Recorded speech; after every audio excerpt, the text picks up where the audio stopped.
Hi everyone, welcome back to my YouTube channel. So hari ini saya mau bikin konten yang agak sedikit berbeda nih guys. Selalunya kan saya bikin konten itu review makanan atau berbagi resep menu-menu masakan. Nah sekarang saya mau sharing salah satu dari kisah hidup saya nih. By the way, untuk kalian yang baru lihat YouTube channel saya, jangan lupa untuk tekan like, comment, subscribe.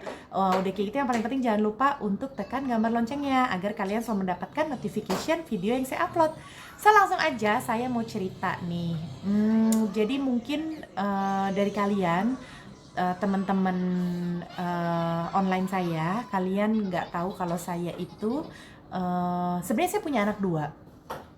Anak saya yang pertama itu sekarang itu sudah umur 11 tahun dan yang kedua itu baru mau berumur 3 tahun. Jarak mereka itu agak jauh gitu. Nah, apa sih kisah yang saya mau sharing ke kalian gitu. Saya mau sharing, sebenarnya saya mendapatkan anak kedua ini melalui proses bayi tabung atau IVF ya. Udah kayak gitu, kita mulai langsung ceritanya ya. Jadi ceritanya waktu anak saya yang pertama itu sudah berumur 3-4 tahun, memang saya sudah mempunyai planning untuk teringin mempunyai anak lagi gitu.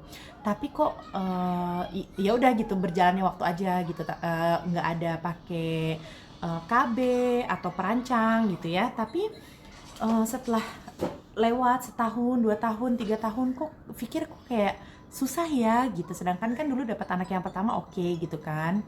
Udah kayak gitu, akhirnya kita setelah 3 tahun ya, itu perjalanan yang panjang itu, setelah 3 tahun itu kita pergi ke dokter, saya dan suami ketemu dokter. Nah kita tanya apakah ada masalah, kenapa setelah 3 tahun ini kita tapi memang dari pertama kali menikah saya nggak pernah merasakan pakai perancang ya guys, nggak pernah sama sekali gitu. Udah kayak gitu, pas dokter cek, dokter bilang sehat. Nah udah nih kan, sehat kata dokter kan, dari saya ataupun suami kedua-duanya sehat, bener-bener sehat, nggak ada tapi, nggak ada ini, nggak ada itu. Udah kayak gitu, masih tunggu lagi nih setahun 2 tahun. Nah akhirnya kita berobat dulu, ikhtiar gitu ya, bukan berobat, ikhtiar. Pas ikhtiar itu saya coba makan kayak telur ayam kampung. Udah kayak gitu ada juga yang suruh makan kayak lemaknya ayam gitu guys. Jadi ayam kampung itu kita pakai kayak pressure cooker kayak gitu, kita ambil lemaknya aja, udah gitu kita minum gitu aja. Nah itu tuh banyak banget deh ikhtiar seperti itu. Udah kayak gitu juga yang kata orang tua zaman dulu ya, kita ambil pakaiannya anak bayi yang baru lahir gitu. Jadi ada cerita lucu deh guys. Waktu itu ada tetangga saya baru lahiran. Nah udah gitu saya datang ke rumahnya. Udah kayak gitu kan, si babynya itu dia buang air kecil kan. Saya bilang nggak apa-apa deh, saya aja gantiin gitu kan. Ya udah tuh saya gantiin. Udah gitu saya bilang saya mau gendong deh, nggak usah pakai pampers. Siapa tahu nanti kalau kayak dia ngompol kan katanya mancing tuh guys gitu, biar kitanya bisa hamil juga. Nah udah kayak gitu, pas ibunya si baby ini lagi ke dapur, saya ada ngambil salah satu kaos kakinya, stokinnya si baby ini guys. Saya masukin ke dalam tas. Ini lucu banget ya ceritanya. Saya masukin dalam tas. Nah soalnya ada juga deh kayak orang-orang gitu bilang, ambil ini aja salah satu barangnya bayi gitu, kayak nyolong gitu loh guys. Tapi jangan sampai ketahuan siapa-siapa. Ya udah saya niatkan, toh juga saya pikir waktu itu saya datang kan bawa hadiah. Ya udah cuma nyolong satu kaos kaki tapi saya ganti sama hadiah gitu kan. Nah terus memang onengnya saya memang tak terpikir langsung, memang gak kepikiran saya tuh ngambil barang tuh yang memang si anak itu habis pakai kan, si baby itu habis pakai. Nah terus akhirnya si ibunya datang, dia nanya, kamu lihat ini nggak, ngelihat kaos kakinya si baby nggak? Terus saya mulai gelagapan dong, saya bilang hah enggak. Nah terus bilang masa sih, nggak mungkin hilang nih. Soalnya kan baru juga dicopot. Memang saya tuh kenapa sih saya harus ngambil barang yang si baby ini habis make guys. Jadi ya kan ibunya nyari gitu loh, nggak mungkin aja kalau hilang. Terus akhirnya saya bilang enggak mungkin ini kali keselip. Tapi sampai detik ini kaos kakinya itu masih ada guys, masih saya simpan. Tapi memang dari siang kaos kaki ini sampai ke saya dapat anak tuh memang masih lama banget gitu loh, masih yang kayak 3-4 tahun lagi gitu. Nah udah gitu ya udah deh, biar aja gitu kan, sampai sekarang saya udah masih simpen. Tapi memang saya sampai detik ini juga saya nggak cerita sama ibunya si baby itu sama teman saya. Ya udah kita case close masalah itu. Nah akhirnya kita udah pada satu titik yang kayak ya udah deh, ini aja, kita sepakat untuk bayi tabung. Tapi sebelum bayi tabung itu juga kita banyak konsultasi gitu deh guys. Udah kayak itu kayak ke rumah sakit juga, ke rumah sakit nggak mau nerima dulu gitu, nggak mau nerima karena si rumah sakit dokter ini bilang saya dan suami sehat. Jadi mereka bilang udah deh, coba aja dulu ya. Sempat dikasih kayak obat untuk pil hormon atau apa yang gitu-gitu deh. Tetap juga selama 6 bulan itu nggak hamil. Akhirnya rumah sakit itu mengusulkan untuk kita buat IUI dulu. Kalau IVF itu kan bayi tabung ya, jadi kita buat IUI dulu itu di tahun 2016. Kita buat IUI. Jadi perbedaannya ini, kalau saya salah minta mohon dikoreksi ya, soalnya saya juga kan orang awam yang menceritakan tentang kisah hidup saya. Oke, IUI. Jadi IUI itu spermanya suami itu hanya dibantu melalui selang, itu hanya dibantu untuk berenang ke daerah rahim kita. Jadi si spermanya tetap harus berusaha untuk berenang melewati sel telur. Nah itu yang saya tahu ya. Jadi kita sudah mencoba untuk IUI dulu, karena sekali lagi dokter bilang saya dan suami itu sehat. So udah nih IUI. Jadi IUI itu prosesnya nggak lama, nggak seribet yang kayak kita mau bikin IVF atau bayi tabung. Udah kayak gitu, udah si spermanya udah disemprotin ke rahim saya. Udah kayak gitu, setelah itu kita masih nunggu kira-kira 2-3 minggu. Ternyata saya mens period gitu, dan kita pergi ke rumah sakit. Kita nanya gimana, ya berarti itu gagal, nggak jadi. Ya shock, sedih, kaget, karena IUI aja biayanya itu di Malaysia 10.000 guys. 10.000 itu berarti kira-kira 33 juta.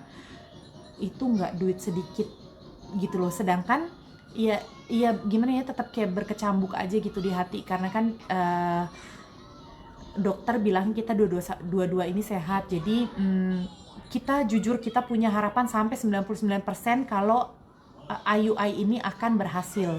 Jadi memang ya gitu, gimana ya guys, susah gitu loh mau ceritainnya.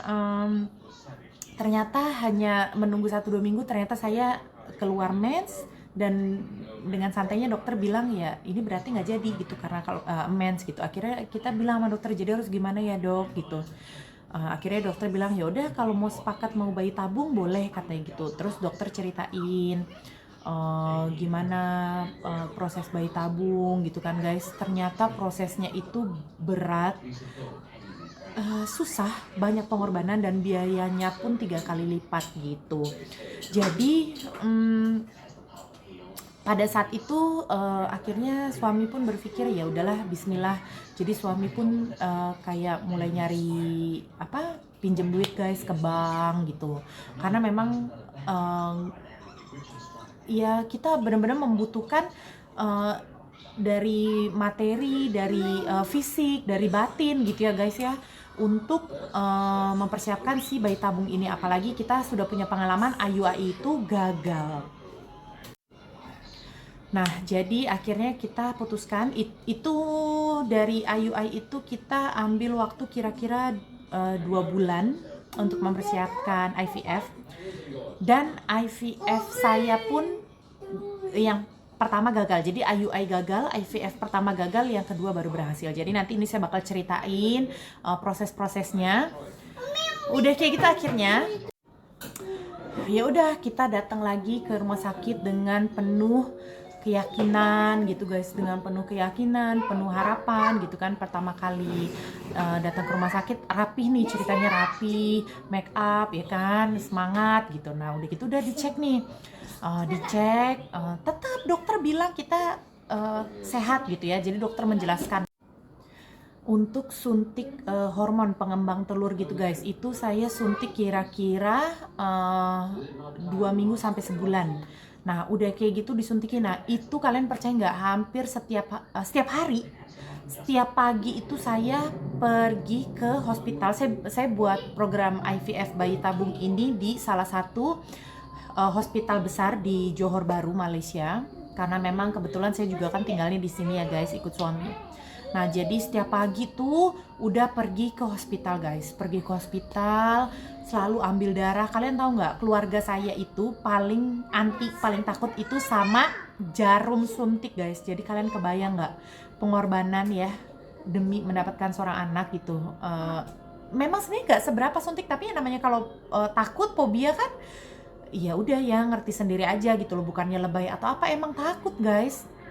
Kayak keluarga mama saya ya, sanggup disuruh minum obat berpuluh-puluh biji di tangan daripada harus disuntik, atau sanggup yang nahan rasa sakit walaupun nggak bisa bangun di tempat tidur asal jangan dibawa ke dokter atau ke rumah sakit. Nah, jadi kalian boleh bayangin kayak gimana takutnya kita sama jarum suntik. Oke, jadi udah gitu terus tuh guys, pergi bolak-balik suntik. Nah, yang pas harus nyuntik perut sendiri, karena kalian ngebayangin gak sih gimana? Karena waktu IUI itu nggak ada gitu-gituan guys. IUI itu kita hanya minum obat kayak obat hormon, itu kita minum. Jadi nggak ada suntik menyuntik. Nah, pas kalinya bayi tabung IVF ini kita ada suntik menyuntik. Jadi udah stres di saat pas pulang dari hospital itu saya itu bawa kayak 1 pack itu isinya semua jarum suntik. Nah, awal-awal tuh dapetnya insulin tuh masih oke karena jarum suntiknya itu kecil yang kayak suntikan untuk apa tuh namanya, untuk kencing manis itu loh guys, yang kayak cuman ditek gitu aja. Nah, tapi setelah minggu kedua itu kita dapat suntikan yang kayak biasa, yang kayak kita ambil darah, tapi itu jarumnya sebesar jarum untuk kita jahit baju. Kalian kebayang nggak? Nah, untungnya badan aku kan gemuk ya, badan saya kan gemuk. Jadi pas mau nyuntikin perut itu kan perutnya harus kayak kita kencengin gini dulu guys. Tuh harus kayak kita tekan gini dulu. Untungnya karena saya gemuk, jadinya si lemaknya itu bisa kecubit gitu. Jadi ya udah lemaknya bisa kecubit gitu dan di injection, disuntik. Jadi kalau ini misalnya cincin ini pusat ya, udel. Jadi kita suntiknya itu 2 jari kanan, 2 jari atas, 2 jari kiri gitu, muter aja guys suntiknya. Nah, pas saya nyuntik itu memang saya nyuntik sendiri karena selalu aja kebenaran. Kan setiap pagi kan suami kan pasti pergi ke office kan, kerja. Jadi memang saya nyuntik itu berbulan-bulan selalu sendiri. Dan banyak banget kejadiannya guys. Di saat saya nyuntik karena Parno takut gitu ya. Jadi pas saya nyuntik, pas saya tekan, loh kok nggak ada airnya gitu. Ternyata saya belum ngisi si cairannya. Kebayang nggak? Jadi jarum tuh kayak udah nancep aja gitu di perut. Stres dan itu harus dicabut lagi. Oke, udah. Terus di suatu masa juga ada yang kayak pas saya udah isi, pas saya tarik suntikannya jatuh dan nancep di kaki saya. Guys, ya Allah, pengorbanan itu memang gak akan saya pernah lupakan. Untuk mendapatkan si anak kecil satu ini nih, lihat tuh. Si anak kecil satu ini nih. Nih, pengorbanannya Masya Allah banget guys. Nah, udah kayak gitu. Bentar deh, Umi lagi cerita nih macam mana nak dapatkan Ahmad. Oke, thank you. Nah, udah kayak gitu. Ya kayak gitu, akhirnya ke rumah sakit lagi. Nah, terus dicek kan guys, telur itu mereka harus ada ukuran. Jadi ukurannya berapa, kayak contoh misalnya ya, ukurannya 12 mm itu maksimal, jadi sudah bisa untuk dibuahi. Kalau di bawah 12 mm itu telur kita belum bisa untuk dibuahi gitu guys. Jadi pergi ke hospital itu, dia akan ambil darah, dia lihat obatnya itu nyatu enggak ke badan kita nerima apa enggak gitu maksudnya ya. Udah kayak gitu kita akan di-scan. Kita dilihat telurnya itu, pembuahannya itu sudah sebesar apa.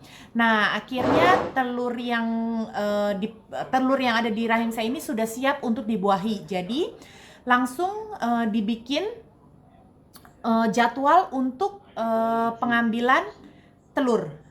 Nah, pengambilan telur itu kita dibius total guys. Jadi kita dibius total, akhirnya pada hari itu saya mau ambil telur gitu ya guys. Pas ambil telur dibius total kayak waktu kita lahiran. Tapi itu biusnya bius yang masuk dari tangan ya, bukan yang kayak kita operasi sesar. Nah, pas saya itu operasinya nggak lama deh, kalau nggak salah kayak nggak nyampe setengah jam. Akhirnya pas saya sadar itu di tangan saya di sini itu ada tulisan 29. Ada 21 apa 29 gitu guys. Nah terus saya bilang apa nih gitu. Ternyata dokternya ngejelasin angka yang ada di tangan kita itu adalah jumlah telur kita. Masya Allah guys, alhamdulillah telur saya itu banyak. Nah karena kalau yang saya dengar dari cerita teman-teman saya yang IVF juga, mereka tuh kayak punya telur 1, 5. Nah dari telur kita sebanyak itu nggak semuanya itu bisa dipakai guys, karena nanti ada yang nggak berkembang atau yang ada grade-nya tuh C atau D, itu kayak nggak bisa dipakai gitu. Jadi udah nih, telur saya itu sudah diambil. Nah kayak gimana kelanjutannya setelah telur saya itu diambil, kita akan lanjut ke part 2. So jangan lupa untuk share video ini kalau kalian suka sama video saya. Sekali lagi saya ingatkan, jangan lupa untuk tekan like, subscribe, komen. Udah kayak itu tekan gambar loncengnya guys. See you di part kedua. Bye.